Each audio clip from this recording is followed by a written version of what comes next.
I do. Right. What if You're the right. biggest part of Paralympic sports is the part you never see? Hi, I'm Grace Newfer. And I'm Olivia Chambers. We're Paralympic swimmers, but this isn't a podcast about the medals. It's about the stories people don't expect, the ones that don't make the highlight reel. This is Optical Delusion, telling the stories that we didn't see coming, but you probably didn't either. Each episode, we're sitting down with Paralympic athletes and people with disabilities to talk honestly about identity, sport, failure, success, and everything in between. No inspirational cliches and no watered down narratives. Just real stories told by the people who live them.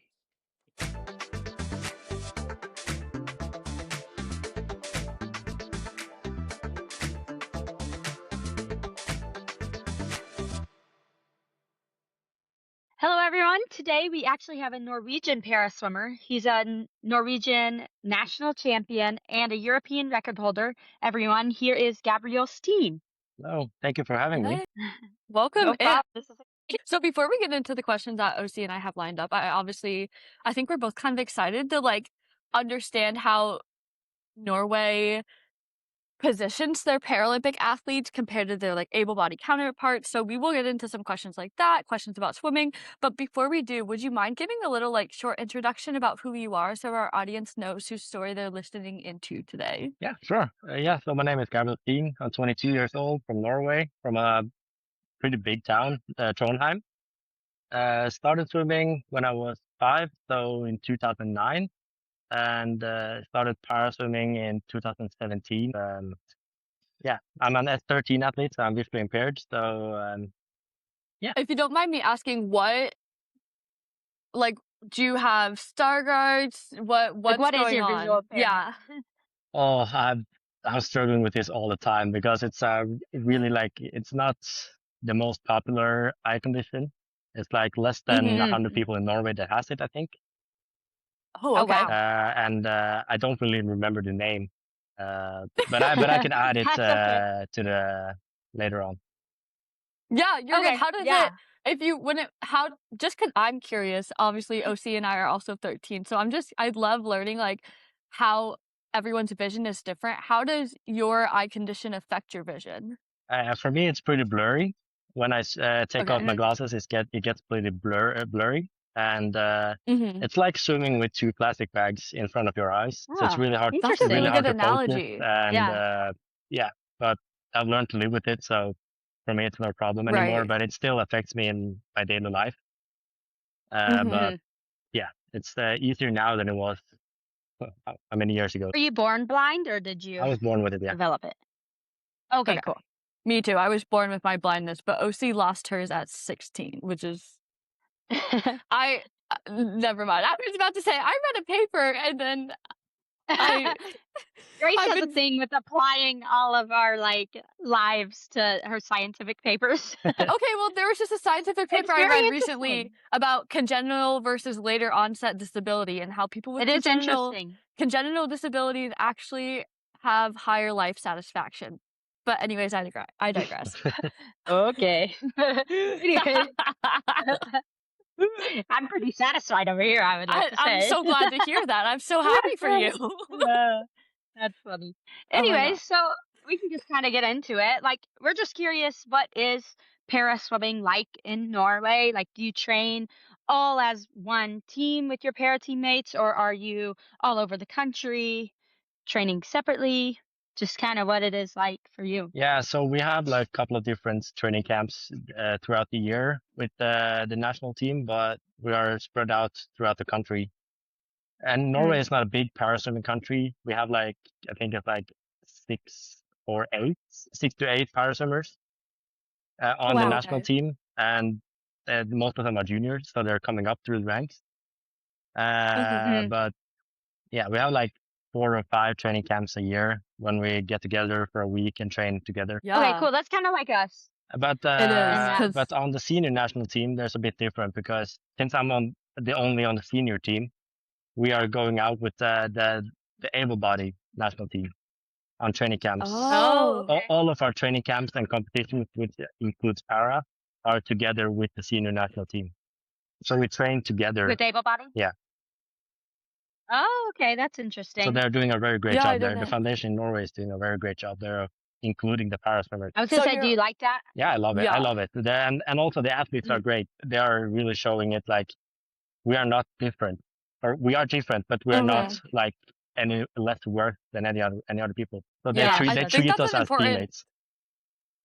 good. I think that is an Yeah. important distinction because it's not like we wanna be treated as not different. Because I think a lot of us embrace the fact that we're different, like, I need more help seeing sets or seeing the clocks, and, like, I don't want that difference to be flattened or erased, but I think you saying, like, we are different, but we're not less than, and I think the messaging we're trying to, like, promote, and so you guys all in Norway, you're under the same federation, it's, like, one governing body? Yeah, See, that's so nice, and in America, para swimming and able-bodied swimming are the only like same sport that's not unified. It's just swimming. really. All the other sports, one oh my I think gosh, track okay. just became Yeah. like one. I So can yeah, our recommend para swimming, collabing with the able bodies as well. It's we want yeah, to, but it's not really like our choice, I guess, if you want to say it that way. Like,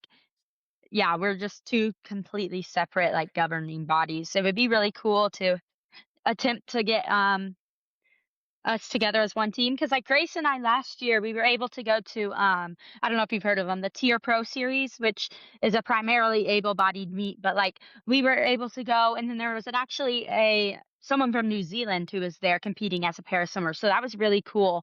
And I Mhm. think I want to start like doing more meets like that where we just include the para swimmers into the able-bodied meets, and I think there's a way to do it. It just we need to take the steps yeah. to Yeah. do it. And you can see also at European Aquatics has just implemented two para events at the European Championships in Paris in August. Oh, really? Yeah, Oh, cool. so they're Oh, I didn't actually know trying that. I didn't either. to make para swimmers compete at the European Championship as well with the able bodies, which I See, think Oh, that is very sounds wow. great. so fun. Yeah, that Yeah. sounds cool. Cause like y'all have your own para European championships, right? Yeah, in September this year. Yeah. Okay. Okay, cool. And then, but they're adding to the able-bodied side a like couple of para Yeah, it's events. like 50, 1500 free for men and women will be featured on Mm. the event schedule. Oh, cool. And Nice. it's And both will you heats run that and finals. multi-class? Oh, Oh, wow. really? See, because I feel like even the proposed plans over here of like trying to implement para with able-bodied at meets or at camps are like, okay, so we'll do the able-bodied and then between sessions we'll like run one session of para. And it's like pushing us to the side, but then it's like we've been fed so little that's like we will take the breadcrumbs. Like if we are in the same facility, we're like, thank goodness we're together. Because it's just like, which I guess also in Norway it would be different because if you guys only have 8 athletes on Yeah. your national team, like, we have closer to 30, so it is then easier to, like, run our own meets or run our own camps because Mhm. there's enough athletes to support that. Yeah, I mean, like last year Yeah. at Worlds, for example, we were only 3 Norwegians going to Worlds, Mhm. Oh, wow. and out of like we had 30 Norwegian paraswimmers at nationals last year, which was a record for us. Oh, wow, And okay. Oh, it's growing. only 3 people, so we're like the percentage is okay, but we want to be better. Like Mhm. Europeans this year, I think we have like 5 or 6 people qualified already, Yeah. Okay. which is a lot more You're than we making have your had way the up. last 5 years. Right. So you were at Worlds. Was that your first World Championships? No, that was actually my second Worlds. My first one was in London in 2019. Wow. Oh, nice, okay. So we definitely, like, probably passed each other in the ready room and didn't even know it. Probably. Oh my gosh, and you said European, so are you one of the athletes already qualified, or are you working towards that? No, I'm already qualified. Let's go! Oh, nice. And Yeah. what's your main event? My main event is 100 backstroke, but I Oh, can swim okay. basically all events. I like at Worlds last year, I was qualified to the 100 free, 100 back, 100 fly, and 100 breast. So Just do a Nice. 4 AM while you're at it. I don't have the endurance from the last 100. No! He said no. OC has, That like, was the mile world record. I'm like, "That's all you, girl. I don't even wanna come close to that." I That's stick just to my because that was 100. my college event. Yeah, right? I'm That's making my way hilarious. to those events. Oh my gosh. What is like your training like right now? Are you with an able-bodied team? Uh, On training camps, you mean? Just like Just in like general. in general. No, yeah, I mean, like I train with my group here in Trondheim, which is based on like for people qualified to national championships. And I don't think it's any difficulty for me because the level of professional we are, it's not that difficult. They don't have to take steps to make it easier for me. I can take the challenge, and they Yeah. read out the practice out loud, and which makes it easier for me to remember. But sometimes Do I you Yeah. feel just like you have joke like about it. super memory? Yeah, I'll try to remember the practices. I feel like whenever the coaches read the sets out loud, I'm like locked in now. I can remember all of it. My coaches published the practices like the day before. Oh, Oh, really? so you So can I like read read the and revise. practices the night before, and then I can remember parts of it. Oh my Oh, there you gosh. go. That's so helpful, but I also fear I wouldn't like reading the practices the night before. I'd No, be like, I'm that's not my business. surprising. I actually don't want to know what we're doing. I just like to prepare for the practices before. No, that's so No, that's fair. fair. I Yeah. just, oof. Oh my gosh. So have you, I guess, doing research, you haven't been to a Paralympics yet, have you? No, that's why I wanted to touch up on motivation later on, because it's been some classification problems right before Tokyo Oh. and Paris, which I can explain later on. Oh, yeah. I But mean, if yeah, you want to Yeah. go ahead and explain now, Yeah, yeah, sure, I'm I can do it now. curious. So back in 21, I had my classification in Berlin, reclassification Mhm. after my first Mm. classification, and I lost my Paralympic class back then because Mm. I'm on the Oh, S13 so and I'm like on the limit. Like one day I'm inside, one day I could be outside. oh. But like Interesting. Yeah. normally, like 99% of the times I'm inside. But it's like days when Right. you have good days and bad days, right? Mm. And Yeah. the one day I got classified, it was on my good day with my vision, Of course it and was. so I was qualified for Tokyo, and already pre-selected. And Mhm. then I had my Okay. classification, and then I found out that I won't be going to Tokyo because I didn't have any classifications. Oh, that Dang. sucks. So And for our like, yeah, continue.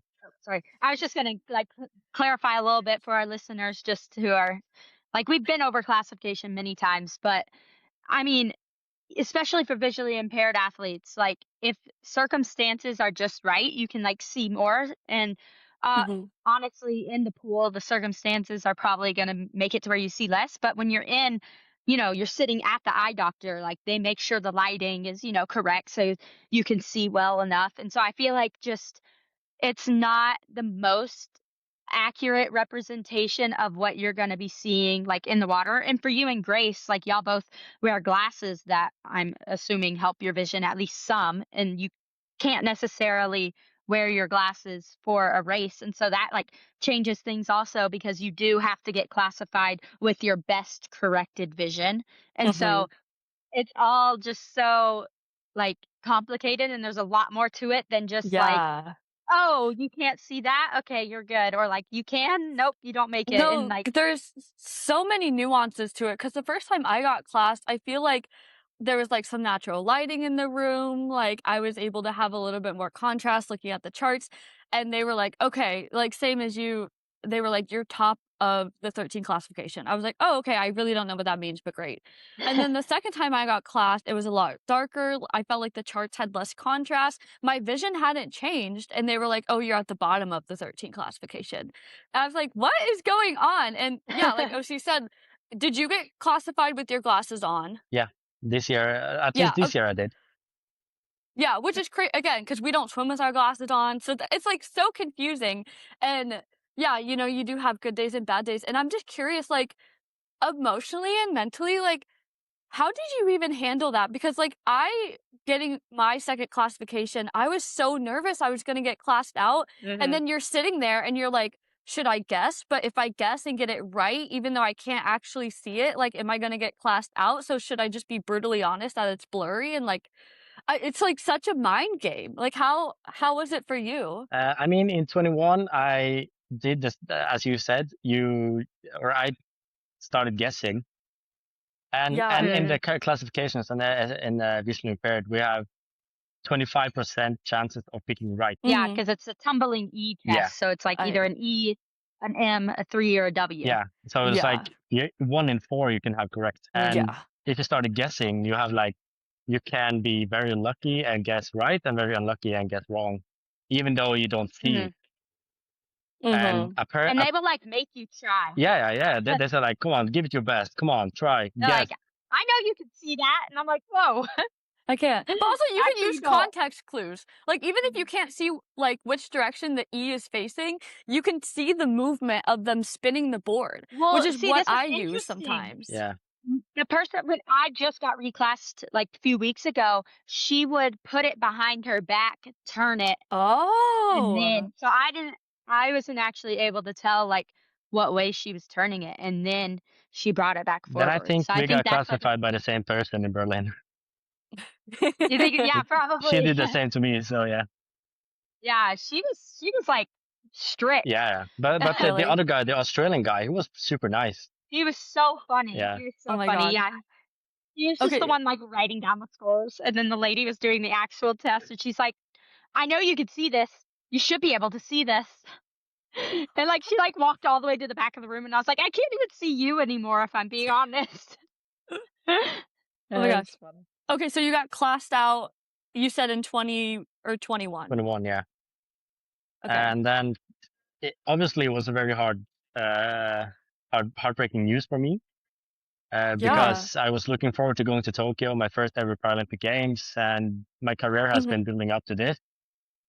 And then Mm. getting crushed 2 weeks after I qualified. So, and when I was at the airport on the way home, I called the head of national team at the time and said that I won't quit. I love this sport too much to stop swimming. Yeah. And the funny thing, or the cool thing is, I actually qualified for the national championships, and I qualified in the top 16 in Norway in able bodies. Oh So I wow. qualified. That's I was cool, the yeah. first ever Paralympian at the time qualifying for a final, Mhm. if you can call me a Paralympian Oh at wow. the time. But yeah, it was my first ever national final I qualified for. So it was really nice. Yeah. That's And cool. then when did you try again and get classed back into Paralympic swimming? I tried both like national classifications. I tried both in 22 and 23. And eventually in 23, I was able to get my national classification back. But then you have to go through another process of getting cleared to go for an international one. Yes. So in March of 24, I got classified back. It was at the World Series in Italy. Oh Okay. yes, We 'cause were we met there. there. I remember. I met I him there, yeah. your S9 swimmer, Jamal, was it? Oh Oh yep. my gosh. Yeah. Perfect. And Okay. so after I Yes. classified, I got my classification back. I was like, okay, now I have a shot for Paris. I can try and Yeah. qualify, but we only had one spot for the national or for the games, which went. You only had one Dang. spot? Yeah, we only had Oh one my spot gosh. because during those years I was not para. There was He wasn't able to swim, yeah. and we didn't get Oh. the ranking points to get more spots. So eventually the spot went to another Paralympic swimmer we had, Fredrik Solberg, and it was well deserved because he got bronze in the 53. So he's fully deserved of getting that spot. Yeah. But for me personally, it was a little bit like, again, I missed out one more time. It's like, Yeah. it sucked, but it was good seeing a good friend of mine taking a bronze. I'm sure. So now third time's a charm. Yeah, You're now going for LA. now Yes. I have no classification stopping me for LA. Good. LA, there we go. I got my classification until 2030, so now it's only for me to swim and qualify. That There we must be go. like a sigh of relief. Yeah, it still hasn't Like sunk it in what? yet. A roller Really, like, coaster. it's, No. like I still can't believe that chances of me going to LA is quite high now. Yeah, Good. that's crazy. I can't That's imagine exciting. the whiplash of like being a Paralympic athlete and then being told you're actually not a para athlete and then getting back onto it and going through phases of like being in that community and then not being in that community, and now it's like finally settling a bit, and this thing you've been training for like over, what, 2 decades? Almost, yeah. And almost 2 decades when we get to LA, and then it's finally going to be here. Like, mentally, like, how does that feel? Like, emotionally, like, what even comes up for you and, like, thinking about it? I mean, I'm first of all very like happy for the news that I got, Okay. and Mhm. it's like, as you guys said, it's a big sigh of relief because all of the troubles I've been through since 21, missed out on Mhm. 2 games, and now I'm more or less confirmed for my first ever games. At still, Mhm. I'll only be 24 when I qualify for my first. I'm not old yet, Yeah. Yeah. but it's still pretty. It's surreal. I can't still imagine going there, but it will happen probably. So, but That's That's super so I exciting. exciting. got pretty Yeah. emotional the day I found out that I kept my classification for another 4 years. That's Yeah. so fair. I think I would cry. Yeah, I almost started Probably. crying. My mom actually got sick because she was so nervous that day I had my classification. Oh. So when Oh. she could Oh. start like taking a breath and like knowing that okay, it's over now, and then Yeah. she could relax, and then she got sick. Oh. Well, 'cause it's like you get classed out, but that doesn't change the fact that you have to live with this visual impairment every day. Like, So like Right. just because, like, you're not classified doesn't change your vision at all. yeah, like And for me it so, was like like yeah, I'm not paraswimmer, but I still can't see anything more or yeah. less, Right. Right. and then like okay, but now I'm gonna show them wrong and do what I can outside of para, Yeah. and Mhm. I actually at my best results I was 9th in Norway in able-bodied. Oh, wow. Top 10 in Norway. That's so impressive. That's That's yeah, my that's really best impressive. ever. One thing I can say is like it's the best race I've ever done in my career. I would say that. Mm. Amazing. Well, hopefully LA will change that. Yeah, hopefully. Yeah. Yeah, Oh that'll my be gosh. exciting. No, I think it's an interesting line to dance between of like society's like, oh, you're too disabled to be considered able-bodied, but then the Paralympics classification looks at you and goes, oh, you're too able-bodied to be disabled and to be an adaptive athlete. So it's like, yeah, like that line is so thin, and if you're on directly either side of it, then it's like it feels so, I don't know, almost isolating, because that happened to me my very first time I tried to get classified. They told me the vision in my left eye was like 1 metric too strong. And I was Oh. like, okay, like I'm sitting here, I still can't drive a car, like whatever. And then I tried again like 4 years later because actually a Norway coach, I don't know if you know who this is, Astrid Julie Halverson. Yeah, I know her. I know her. You know Astrid? Yeah, she is still swimming in Norway, so yeah, I know her. Yeah, so Astrid swam on my college team.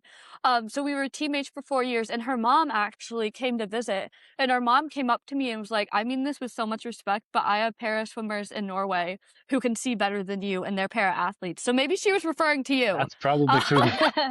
When was this? When was this? This was like, mm, she told me this it was like 3 years ago now. Yeah, I mean, like, it could be me, but it could also be like right after I lost my classifications as well. True, maybe. But Yeah. But anyways, yeah, so she encouraged me to get reclassified again. And my vision hadn't changed, but because I went to my low vision specialist to get my prescription versus my cornea specialist, somehow it worked that time, and then I got classified. And they were like, you're at the height of 13. But then again, my vision didn't change, got reclassified, and they're like, you're at the bottom of 13. And I'm like, I don't understand. it's crazy how much Maybe how my much vision the is environment changing can and I'm just change. not realizing it. Yeah, it's Yeah. like the environment, like context. And then in your head, you're like, oh my God, I'm faking it. Oh my gosh, And I'm then and faking then it. But of course when you're tired as well, it's a big difference. During Yeah. the mornings yes, and it through the is. afternoons, it's a big difference. Yeah. Yeah. Oh my gosh, it's such a mental game. I can't. But I'm excited. Hopefully we get to see you around at LA now that we actually Mhm. like have chatted and know you a little bit better. So outside of swimming, what's going on in your life right now? Like, are you in school? Do you have other hobbies? Do you have a job? Like, who are you? So this year I've actually taken a year off from school, or I was done with high Mhm. school last year Mhm. because I took Oh, wow. I took it like it was lengthened my school years. Okay. So instead of taking 4 years of high school, I took 5. So be able to focus more on school and also focus on swimming as well. And then I was done with school right before Singapore. And then I was like, then I would take some time off from school and purely focus on swimming and see what I could produce of the results. And so now I have sent an application for studies here and back in Norway for next year or after summer. But it's still very like easy for me to get it customized for my schedule. That's good. But What will you be studying? it's economics. Oh, cool. Other than that, I am part-time working at Norway's first para training center, which is purely purely focused on getting disabled people and people with disabilities to start with sports. Good. that's Wait, cool, that sounds yeah. so fulfilling. And it's really, I'm very honored to be there because it's the first one ever in Norway, and it's in my hometown as well. So, Oh my Oh, gosh. that's so nice. recruiting people that haven't necessarily had a chance to try other things before, it's really giving for me. Like, it's to see people actually having some light in their life. It's actually very fun. Yeah, that sounds really cool. I can't imagine how fulfilling and like sometimes I'm tempted if I'm like walking down the street and I see someone with a disability to be like, hey, do you Are you do good at para Are you an sports? athlete? Are you athletic? Like, I forget that, like, there's still gonna be the range in people within the disability community that, like, some are musicians, some are artists, some are athletes, but I just like see another blind person and I'm like swimming. Yeah. Like, come swim. And I'm like, wait, maybe they don't want to do that. But it's like, and also we're helping people as well because there's it's another ambassador that wasn't an ambassador at the start, but he is almost blind. He can see like the lights, but it's very blurry, so he can't really see. He can't really focus. And he is a triathlete. And cool. when he was swimming before, he really used a lot of energy to not crash in the lanes and to not be in the way of other people. And now we have helped him actually to have a light on the bottom of the pool. Oh my god! So that he sees and he knows where he is in the pool, so he can now focus on the technique. Wait, I've never really thought cool. about that.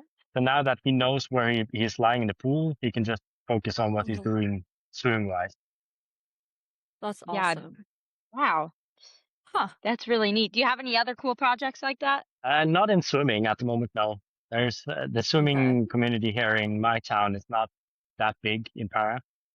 Gotcha. But whenever it's coming somebody, I'll always happy to help people and give them my advice for, especially if they're visually impaired as me. Right. Then I can share my experiences and what worked for me and give them any advice. Yeah, I feel like me even getting into Paralympic sport was because Becca Myers, who was a vision impaired athlete here in America, like I had a conversation with her and she was like, you need to do para sports, and like just being able to relate and then her giving me advice as to what's worked for her, things she does that makes her life easier, like open the doors for me of like, oh wait, I don't have to like be alone in this. And I think even you just then being in Norway and being able to share your experiences with people is so powerful. And I feel like not only does it empower them, but it probably makes you feel empowered to like keep this going and like keep finding like your passion in this. Yeah, and it's like I've been doing para sport now for almost 10 years.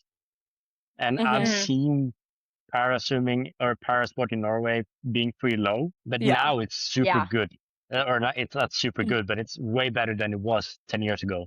And now we have like funding, we have people that actually are interested in making it together with the able body. And the Olympic Training Center here in Norway, they're not seeing the para team and the able body team as different teams. They're the same. What is, like, if someone asked you what your favorite thing is and you can't say swimming, what would your answer be? For me, it's very easy. I'm a very big car person, so I love cars. Okay, you're into F1? Yeah, F1 and sports cars, hypercars, everything really that has a motor and 4 wheels. I really wish we could talk cars right now, but I don't know anything about I don't those. either. But that's actually something I also wanted to say, like, because I am not able to drive in Norway, same as you guys. Right. And, but it hasn't stopped me from experiencing a lot of cool cars because in 2022, Oh. I published a post on Facebook in a car page, like explaining Mhm. like I'm very into cars and I have a visual impairment that makes me unable to drive. And Mhm. my eyesight will eventually go away. I will turn blind at some point. I don't know when. Oh, really? Yeah. Okay. It can Oh, happen wow. tomorrow. It can happen in 15 years, 20 years. I don't know. Mhm. But luckily it's pretty stable. But I said that and That I was good. just like wanted to experience some cool cars when I have the time and I have availability to see the cars. Mhm. Yeah. And I don't, um, I am actually very happy that I did no regression because it's I've been riding with people's sport cars like hundreds of Oh times my now. gosh. Oh, cool. What's your favorite Really? one you've ridden in? Ooh, it must be something like Ferraris or something, like Ferrari Ooh. Oh, A12. that's cool. But yeah, like Wow. to see people being that kind and like just for the car community Yeah. as well, it really gets me emotional as well because people can say no and they have all the right to say no because it's their car. But the ones that actually Mhm. say yes, I'm very happy that they do because it helps me have a better life outside of swimming as well. Seeing that people Yeah, are there and they yeah. care about sharing their passion, right? That's Yeah. just like I'm almost emotional hearing you talk about that because it's like community is so cool and like obviously like we're like in a great position where we've all found community in Paralympic sport, but then like sometimes it's hard to look outside that sphere of people and be like, is anyone else going to be accepting of me? And just hearing that you made a Facebook post and now you've ridden in so many sports cars. And I don't know why when you first said cars, it didn't even occur to me that you also can't drive. I was like, oh, that's cool. But then I was like, wait a It did minute, to me. you're not allowed to touch a wheel. No, that's right. But And yeah, I don't know, I just think that's so special that people are being so kind and, like, you've been able to experience so much and I don't wanna say because you're blind, but I feel like because you reached out and were authentic about your Mhm. experiences, like, you were able to have more amazing experiences. yeah, and that's like I think the take you can take out of this is just being able to ask people and not being afraid Mhm. Mhm. because Yeah. Yeah, my motivation is the worst answer you can get is a no. Right. that's true. And by maybe like no answer at all, but that's the only worst thing you Mhm. can have. You have nothing to Yeah. lose about I mean, asking. That's the case. yeah, I feel Yeah. like that's true for like literally everyone, even Mhm. on the able-bodied side. Like literally, it doesn't hurt to ask, which is something I like struggled with for a long time and had to learn because I obviously, didn't become visually impaired until later, and I really was really bad at asking for help and just telling people that I was blind in general. And so, but like just thinking about how if I didn't accept that I was blind and like mention it to my coaches or things like that, that I would have never gotten the experiences of para swimming and I would have like never met all these amazing and really cool people is like crazy to me. And so just like putting yourself out there and being like, "Hey, I'm blind, but doesn't limit me that much as long as I have some Yeah, accommodations. true. Would anyone be willing to, do this for me or do this with me or experience this?" So that's like really cool that you were able to be confident enough in yourself and your situation to just be like, "I love cars. Can someone just show me their car? Like, take me for a spin." Like, that's really Yeah, cool. and it's like when I first started with it, my mom was very like anxious about it because riding Oh. with total I'm sure. strangers, I can understand Mhm. that. Like, but now when she sees me like 4 years later, she is very happy that I did it as well. And Oh. Yeah. because it's made my life very much better because it was 1 year after my classification. I didn't know what was going to happen. I wasn't in the right, Mm. a good mental space with swimming, and Yeah. I needed something to like boost me up. Mhm. Yeah. And I wasn't desperate, but I like, is there some light here that I could take? Mm. And eventually, it turned out to be a very good outcome. So I'm very happy. Yeah, that's Good. really cool. And Oh my while we're gosh. like kind of on the topic of like, staying motivated for the sport of swimming, especially after your like after you got classed out, how did you continue to like stay motivated and stay on track with your goals, even though you knew that like para swimming might not be a possibility anymore? My motivation was really that people doubted me. People saying like, "Oh, now he's gonna Mm, quit and he's not strong enough to continue." And yeah. the thing that fired me up was like, "Okay, I'm just gonna show them wrong. I'm gonna prove them that there's more in me than this." And Yeah. I've heard from so many high level athletes in Norway that they have given their respect to me for actually continuing to swimming and not giving up, because they would have given up if they had the same experience. Wow. Yeah, that's again so powerful because it would have been so easy for you to get classed out and be like, okay, I'm moving on. Yeah, like Like many it's people too much. usually give up. Hmm. And I don't Yeah. blame But them, because it's a pretty big no, it's downfall. hard. Especially again, like I mentioned earlier, when you get classed out, you're not just losing your ability to compete in the Paralympics, like you're losing that community. Yeah, Mhm. Like, you might still have relationships that have grown beyond the pool deck, but it's like being in that space truly is so special and validating. So to not have that or not know when you're going to have that again next, like that just adds another layer of why it would have been so easy for you to like throw yourself a pity party or play victim and like walk away with like a lot of negative emotions. and I think also if I would have walked away, I think I would have been in a very dark place, Yeah, because then I wouldn't Yeah. have the for joy sure. of swimming, and I would have probably just been sitting home in my bed all day and feeling bad about myself. Mhm. Yeah, yeah. Yeah, But that's fair. continuing swimming, it's the best decision I've ever done. Mhm. Good. So I guess on that note, it can be swimming or something beyond swimming. What's next for you? Like you mentioned, you guys have Europeans at the end of the summer. What else is up and coming that you're excited about? Uh, Probably summer as well. I mean, like summer's right around the corner, Yeah. and hopefully spending time with friends and family. Because Mhm. last year, before Worlds, I was not very social because we have to swim throughout the whole summer. And Mm. Yeah. now Europeans, it's still a pretty major meet, but it's not the most crucial for the games. I will Mhm. still Yeah. taper. I will still do my best, but it's like you can be a little bit easier and relaxed going into the meet, Right. and that That doesn't that have to be a bad thing as always well. feels nice. Right. Oh, No, it does definitely not. not. Well, that's how It's you like nice. have longevity in the sport is like, having these years where maybe you do a little more outside of the water or like you still train, but you just remember why you did it and have a little more fun and yeah, spend more time with Mhm. friends and that. And I think that's important for like long term. Yeah.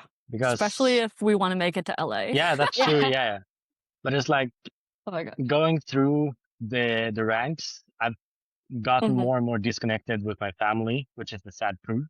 Mm, Because you're Yeah. yeah. traveling a lot, you're not able to see them. They are throwing parties. You have to go to bed for morning practice the next morning. And Mhm. one thing I really want to do is just to spend more time with my family. I just became an uncle like 4 weeks ago, so Oh, or Oh. uncle for the congrats. second That's time. so But exciting. yeah, but it's like Oh, It's yes. still really still, fun. I have never been home for my niece or Mhm. my sister's kid. Her Mm. birthday was always gonna be traveling. I've never been home for her birthday at all, Oh, and I've never been well, there. hopefully you'll So get to I spend. just want to be there for once and be there on her birthday. Yeah, Yeah. that'll Oh, be so that's much so fun. sweet.